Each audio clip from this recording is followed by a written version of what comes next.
সকালবেলা 6টা বাজে ঘুমের থেকে উঠে গোসল করে তারপর আমরা কাজে যাই। এমনও দিন আছে আমরা সকালবেলা নাস্তাও করি না। রাতের 8টার পরে আসি কাজ থেকে, আইসা যে খানা খামো ওই শক্তিটাও থাকে না, সেখানে আমাদেরকে রান্না করে তারপর খাইতে হয়।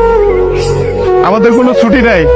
একদিন আমরা ছুটি পাই, ওই দিন আমরা ঘর গুছাইতে, কাপড় ধুইতে, এটা সেটা করতে করতে চলে যায়। কাপড় ধোয়ার জন্য যে মানুষ রাখবো, মানুষ রাখলে তো টাকা যাবে, বেতন দিতে হবে ওদের।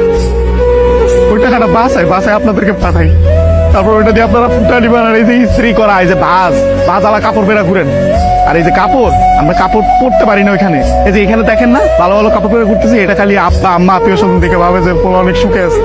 ওখানে তো জামা কাপড় পরার টাইমই পাই না আমরা। কখন জামা কাপড় পরবো? সারাদিন তো ইউনিফর্ম পরেই থাকা লাগে। রাতের বেলা খারাপ বেলা খাওয়ার পরে এই যে 5টা মিনিট মা বোন বাপের সাথে কথা বলি, ওইটাই আমাদের জীবনে সারাদিনের সুখ।